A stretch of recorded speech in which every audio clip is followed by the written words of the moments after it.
Em nome do Pai, do Filho e do Espírito Santo. Amém. Caríssimos irmãos, sábado que vem teremos a procissão, nossa peregrinação de Pentecostes, ocasião de dar testemunho no meio da cidade de Friburgo da nossa fé e assim ajudar um pouquinho as almas. Um dia São Francisco de Assis disse a um irmão: nós vamos pregar, e saiu andar pela cidade com o irmão de olhos baixos e não disseram uma palavra e voltaram para o convento. E então o irmão perguntou: mas Pai Francisco, o senhor não disse que ia pregar e nós não dissemos nenhuma palavra? Ele disse: não, irmão, nós passamos pela cidade de olhos baixos com o nosso hábito religioso e isso já é uma pregação. Então é necessário saber que há várias maneiras de dar testemunho e nós devemos dar testemunho. Um deles é fazendo uma pequena peregrinação, partindo do centro de Friburgo, em ocasião também de rezar, de fazer penitência e de estreitar os laços entre nós. Estou chegando de Vitória. Em Vitória, um belo exemplo de uma pequena paróquia, uma pequena capela, bastante fervorosa. Conversões regularmente estão acontecendo e conversões muito interessantes de pessoas que fazem uma mudança profunda nas suas vidas para se entregar a uma vida católica, deixando o mundo, deixando as ideias desse mundo que são tão difíceis de se deixar, porque esse ambiente no qual, nessa mentalidade, quando um povo muda de mentalidade, é muito difícil se converter, porque a mentalidade dominante tem um poder muito grande sobre nós. Quando toda uma região, toda uma sociedade pensa de uma maneira, e a sociedade brasileira está cada vez mais tendo uma mentalidade liberal, mentalidade indiferente à verdade, à revelação. É muito difícil para uma pessoa que já está assim, sobretudo se ela vem do meio universitário, onde se fala tanto mal da história da igreja, e uma pessoa se converter nesse meio e mudar realmente de vida, quando já tinha alguns anos passados nesse tipo de vida, é realmente um milagre da graça. E Nosso Senhor diz hoje: Ele, o Espírito Santo, dará testemunho de mim. E como é que o Espírito Santo dá testemunho de Nosso Senhor? Pelas maravilhas que Ele opera na Santa Igreja, pela força dos mártires, pela sabedoria dos doutores, a pureza das virgens, a santidade da Igreja. E Nosso Senhor acrescenta: e vós também dareis testemunho de mim, porque estáis comigo desde o princípio. Os apóstolos e nós com eles temos de dar testemunho. Nosso testemunho toma diversas formas. Vede como eles se amam, diziam os pagãos a respeito aos primeiros cristãos. E vendo esse amor que havia entre os cristãos, eles muitos se convertiam. E é isso que eu penso que posso dizer do que nós vimos em Vitória. Uma caridade muito grande entre eles, o que facilita as conversões das pessoas que os conhecem. E esse testemunho não é sem perigo, pois Nosso Senhor diz: estas coisas vos digo para que não vos escandalizeis. Lançar-vos-ão fora das sinagogas. E verá a hora em que qualquer que vos matar julgará prestar serviço a Deus. Era o que pensava São Paulo, certamente, ao participar da lapidação de Santo Estevão. São Paulo segurava o manto dos outros para que os outros pudessem mais facilmente atirar as pedras e matar Santo Estevão. São Paulo estava cheio de zelo contra os cristãos e os perseguia e provavelmente pensava prestar serviço a Deus matando esses cristãos. Nosso Senhor fala aqui desta perseguição feita especialmente pelos judeus. Por quê? Porque os judeus conheciam a Deus. Então pensavam prestar obséquio a Deus, serviço a Deus, ao verdadeiro Deus que eles conheciam pela revelação, já que eles tinham todo o Antigo Testamento, e eles se deixaram cegar pela inveja, por várias coisas que só Deus conhece, porque o coração alheio é terra que ninguém pisa, e só Deus conhece todos os meandros de um coração humano. Mas Nosso Senhor nos diz: eles fizeram isso porque não conhecem nem ao Pai nem a mim. Então, devido a toda uma série de causas, o resultado foi que eles não conheceram nem o Pai, nem a Nosso Senhor. E por isso mataram Nosso Senhor, por isso mataram também os apóstolos. Virá um dia que aquele que vos matar pensarão prestar obséquio a Deus. E os expulsaram das sinagogas. Nós podemos dizer que nos tempos atuais há alguma coisa de semelhante. Por que Mons Lefebvre foi excomungado, senão porque algo de semelhante, expulsar-vos-ão das sinagogas, e no tempo atual vos excomungarão. Excomungarão por quê? Porque não conhecem nem o Pai, nem a mim. Não conhecem o Cristo Rei. Deixaram de tal maneira dominar pela doutrina liberal e modernista que já não conhecem mais quem é Nosso Senhor, não conhecem os direitos de Nosso Senhor, não conhecem as prerrogativas, não conhecem aquilo a qual ele tem direito. E quando um bispo se levanta, como Mons Lefebvre e Dom Antônio de Castro Maia, para defender os direitos de Deus, os direitos de Nosso Senhor, o que acontece? Ele é excomungado, ele é expulso das sinagogas.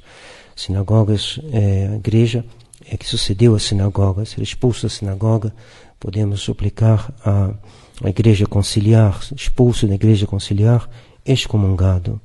E por que isso? Porque não conhece nem o Pai, nem o Filho. O que é o Filho? O Filho disse: eu sou o caminho, a verdade e a vida. Ora, os modernistas de São Pio X perverteram a eterna noção de verdade. Por isso não conhecem mais o Filho. Não conhecem mais o Filho porque não conhecem o que é a verdade. Não conhecem o Filho porque não querem escutar os seus predecessores. Eles mudaram a doutrina e caíram naquele anátema lançado por São Paulo. Se aí quem quer que seja, se mesmo um anjo descido do céu, e mesmo que se eu mesmo os ensinar um outro evangelho, anátema seja. E por isso que os modernistas, os liberais, católicos, aqueles que presidiram e continuam a presidir a aplicação do Concílio Vaticano II, recai sobre eles o anátema de São Paulo. E infelizmente nós vemos agora o superior da fraternidade que se prepara, se dispõe para talvez, como não está nada feito ainda, mas a situação é bem crítica, talvez ser integrado nesta igreja que eles mesmos, que os próprios modernistas chamam de igreja conciliar, como se eles se dessem conta de que estão inovando, como se dessem conta que eles estão fazendo uma coisa diferente da Igreja Católica, já que quando uma coisa se distingue da outra, é costume entre os homens dar nomes diferentes.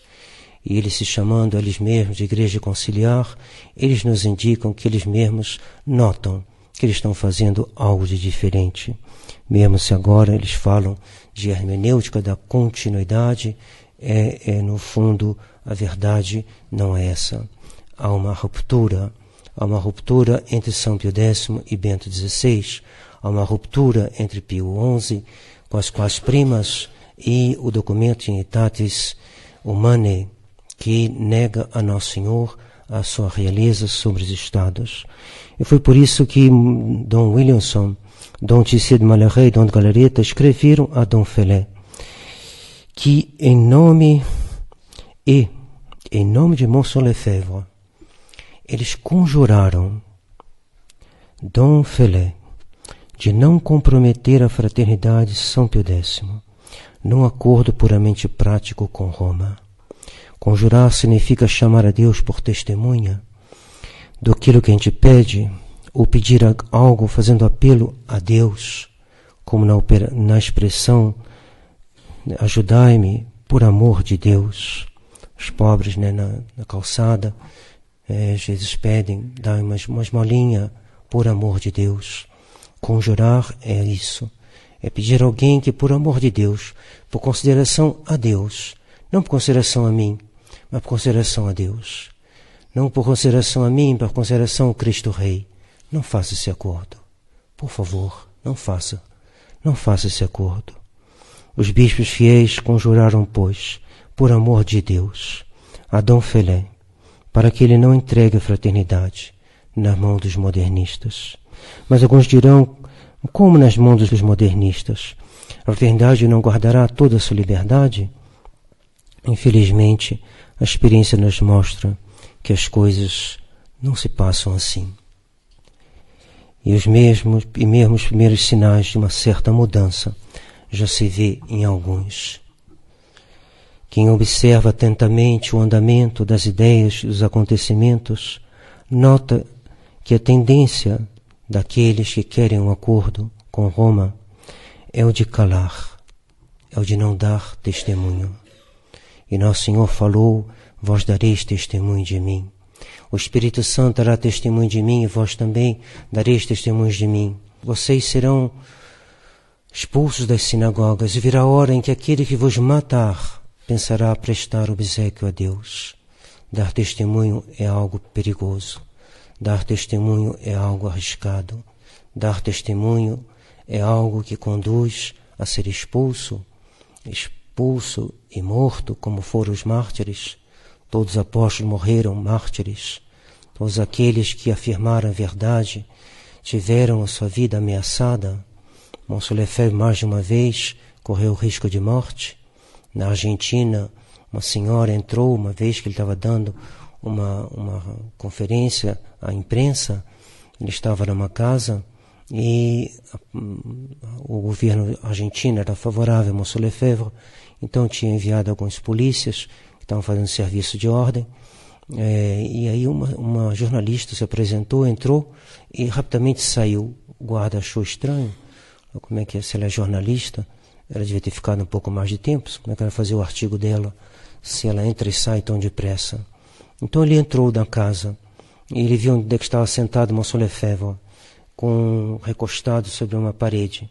Ele foi atrás, no cômodo ao lado, e viu na parede, era o banheiro, e ali ele detectou rapidamente uma bomba que ia explodir. Então aquele que dá testemunho corre perigo, e esse testemunho vai diminuindo na medida em que a gente vai se aproximando desses homens que não conhecem nem o Pai nem a mim, diz Nosso Senhor. Eles não conhecem nem o Pai nem a mim. E a grande coisa, o grande mal de hoje é justamente essa diminuição do conhecimento de Deus. Eu aproveito para convidar a todos que depois da missa fiquem aqui na igreja, porque nós temos um catecismo. Lá no Padre Jair, depois da missa, eles ficam até tarde lá, porque o Padre Jair faz um catecismo, e o catecismo é muito importante, porque é o conhecimento de Deus. O que há no mundo, por que o mundo vai tão mal? Por falta do conhecimento de Deus. E o conhecimento de Deus é o conhecimento que nos dá o catecismo, de tudo que Nosso Senhor nos ensinou. E os progressistas, por que eles vão tão mal? Porque eles não conhecem a Deus. Eles se afastaram de Deus, e se afastaram da Pascente, se afastaram dos ensinamentos dos papas, e assim eles caíram numa ignorância, e caindo na ignorância faziam como São Paulo. São Paulo ele mesmo lhe diz: eu persegui os católicos por ignorância, diz ele, por ignorância. Por ignorância me fiz perseguidor eu que fui blasfemo e perseguidor de São Paulo, mas que alcancei a misericórdia de Deus, porque o que fiz, eu fiz por ignorância, na incredulidade.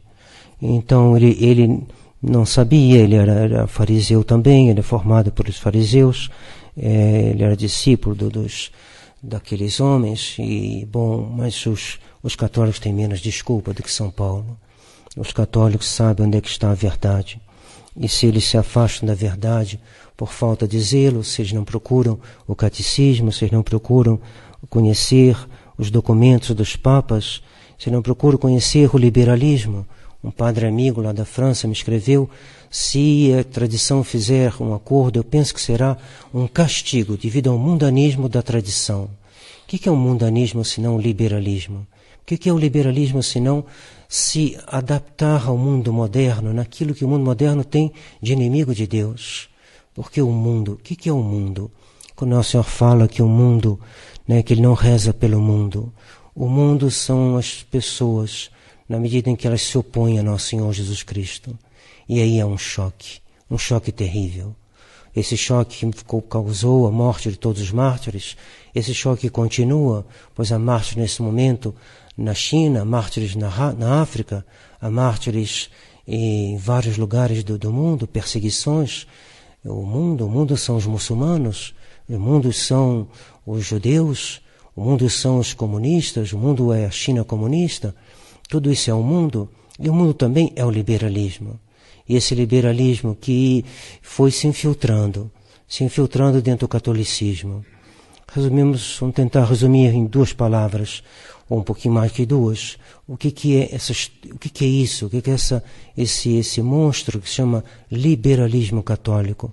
O liberalismo vem do iluminismo, vem dessas teorias que nasceram depois do protestantismo e que foram dominando a inteligência de escritores famosos na Europa, e que escritores, filósofos como Kant, e que foi eles começaram a formar toda uma teoria muito bem construída, inteligente, estruturada, de peso e oposta ao catolicismo. Isso foi ganhando vulto, e foi alguns escritores de grande talento, como Voltaire, Rousseau, e que começaram a divulgar essas coisas. E todo mundo começou a ler. O próprio rei da França, Luís XV, tem muita culpa nisso, pois ele honrava Voltaire, e foi uma corrente anticatólica dentro da Europa católica. E essa corrente foi, em vez de diminuindo, ela foi crescendo. E foi tomando um vulto enorme, como o Amazonas. O Amazonas, na sua desembocadura no mar, é uma coisa impressionante. Esse choque dentro desse rio imenso com o mar. E assim foi esse iluminismo. Toda uma doutrina, as enciclopedistas, e foram e prepararam a Revolução Francesa. E quando o rei tentou reagir, ele foi decapitado. Ele estava sendo levado um pouco por essa corrente. Quando Pio VI escreveu para ele, o senhor deve retirar a sua assinatura da Constituição Civil do Clero que ele havia assinado. Um pouquinho como um acordo, né? Um pouquinho como... tem uma certa semelhança. Esses acordos que a gente faz com aqueles que não são bons. E o Papa falou, retira a sua assinatura. E ele retirou a assinatura, resultado, cortaram-lhe a cabeça. Ele foi guilhotinado. E esse movimento foi tomando vulto, quer dizer, ele continua a devastar a França. Os camponeses franceses, um pouquinho como o pessoal de Arrau Novo, simples assim, que falaram, não, nós não queremos isso. Ainda mais que o governo vinha pegar os rapazes da região para levar, para se alistar nas tropas revolucionárias do exército francês. Eles falaram, jamais, vocês mataram o nosso rei, mataram nossos padres, agora querem nossos filhos para lutar pela revolução? Jamais. É vocês que nós vamos matar. Vocês que nós vamos nos armar contra vocês. E eles fizeram uma guerra admirável, belíssima. Morreram como mártires, pois São Tomás diz que o soldado que morre na guerra para defender a fé católica, ele tem a honra do martírio, ele tem a graça do martírio. Então esses homens que se opuseram, mas eles foram vencidos. Depois veio o irmão de Luís XVI, que reinou, que é Luís XVIII, mas ele aceitou algumas ideias da Revolução. E o Papa, na época, que é Pio VIII, falou com ele, você está fazendo errado, você faz mal nisso. Que liberdade de culto que você deixa aí na Constituição? Porque o senhor aceita algumas das liberdades que são liberdades da Revolução Francesa. Porque todo esse movimento, né, se cristaliza em torno da ideia de liberdade. Porque a liberdade é algo, digamos, algo que atrai. Você fala em liberdade, todo mundo abre os olhos, todo mundo levanta a cabeça. Ah, liberdade. E a liberdade, claro, isso é a liberdade dos filhos de Deus, isso é a liberdade de estar livre do pecado, do demônio, mas não é isso que o liberalismo ensina. O liberalismo ensina uma liberdade em relação à lei de Deus. E ele atrai com isso, atrai porque o homem é um ser ferido pelo pecado original, o homem é um ser frágil. E esse liberalismo começou a haver uma certa, digamos, companheirismo, uma certa simpatia entre os católicos e os princípios liberais, entre os católicos e a Revolução. Eles disseram, não, o mundo evolui, não adianta ficar como os vandeanos, está vendo os vandeanos? Perderam, morreram. Depois vieram os cristeiros, morreram também, perderam. Não adianta, não adianta. A gente tem que se entender, tem que se fazer como todo mundo. Olha, eles têm televisão, vou ter também. Eles leem Voltaire, vou ler também. Eles gostam de Rousseau, eu também gosto. Aliás, um grande escritor. Então, foi sendo essa mistura. Essa mistura do qual o Père Emmanuel e o Père Maréchal, que era discípulo do Père Emmanuel, dizia, antigamente havia um limite, uma distinção que era clara entre quem é católico e quem não é, quem é por Nosso Senhor e quem é contra Nosso Senhor. Uma alma que comunga, dizia o Père Emmanuel, já não pertence mais a si mesma, ela pertence a Nosso Senhor Jesus Cristo. Ele é diferente do mundo, mas essa distinção foi se apagando, esse limite foi se perdendo. E as pessoas começaram a namorar o mundo moderno, por assim dizer. A ficar, a se enamorar do mundo moderno. A pactizar com o mundo moderno. Por isso que esse padre dizia, se houver um acordo, será um castigo de Deus. Por causa do mundanismo, liberalismo dentro da tradição. E dentro da tradição há também isso, infelizmente. Porque todos nós somos filhos de Adão. Não adianta a gente falar, não, eu sou o integrista perfeito. Não, desculpe, mas não é. O integrista perfeito é Nosso Senhor Jesus Cristo. O integrista perfeito são os mártires, são os apóstolos. Mesmo São Pedro, vê que ele hesitou, renegou Nosso Senhor 3 vezes.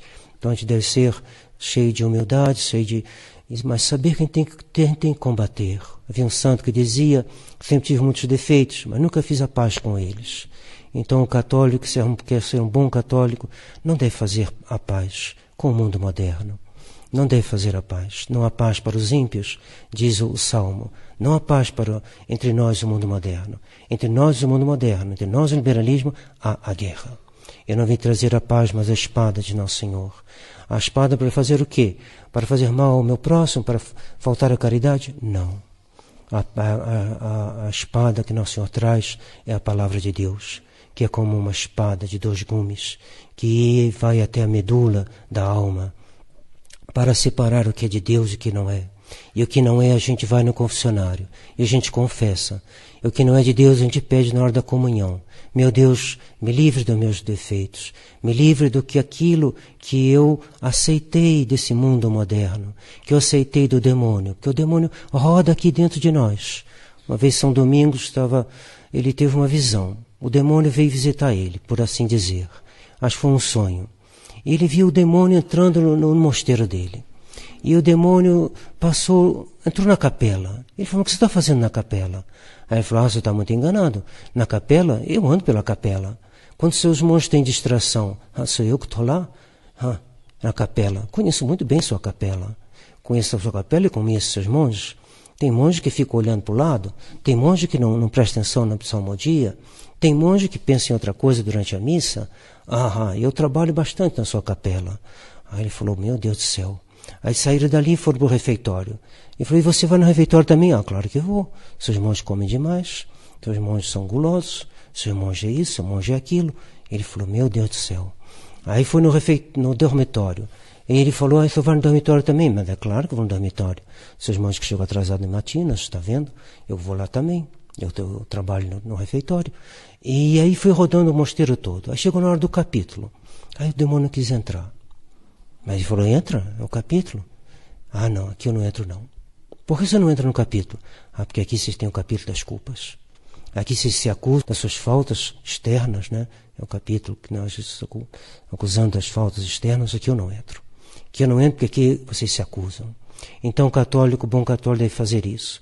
E deve ser um amigo do confessionário.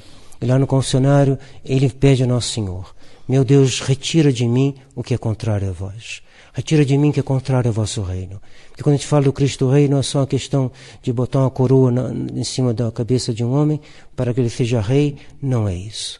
O Cristo Rei deve reinar no coração de cada um de nós.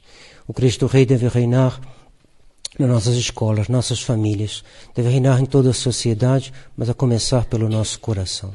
Então peçamos a Deus que a gente possa, nessa peregrinação de Pentecostes, dar um bom testemunho, e que esse testemunho não seja só carregar uma bandeira pelas ruas de Friburgo, nem só levar o andor de Nossa Senhora, mas que a gente possa dar esse testemunho diante dos anjos. Que os anjos nos vendo possam dizer, eis aí um católico. E eles farão isto porque não conhecem nem a mim nem ao Pai. Mas eu vos digo essas coisas, para que ao chegar a hora vos lembreis que eu vos las disse. Então, se um dia tiver uma perseguição, se acontecer alguma coisa difícil para nós, porque nós não quisemos um acordo com Roma, a gente pode ser perseguido. A gente não ficará preocupado. Por quê? Porque nosso Senhor já nos avisou. E quando a gente já está avisado, a gente, ao contrário, o Père Manuel diz uma coisa muito bela.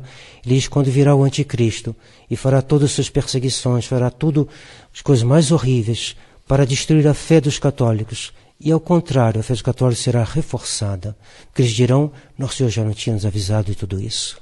Eis aí esse homem que vai reinar 3 anos e meio. Isso já foi predito pelas Escrituras. E quando ele quiser impor a sua adoração à besta, quando ele quiser impor tudo o que ele vai impor, a gente dirá: mas tudo isso já está descrito na Escritura. Isso aí nos confirma que nós estamos no caminho certo, que nosso Senhor é a verdade, o caminho e a vida, e que Ele não nos abandonará. Não vos deixarei órfãos, mas virei a vós e vos conduzirei à vida eterna, pela intercessão da Virgem Maria, assim seja. Pai, do Filho e do Espírito Santo. Amém.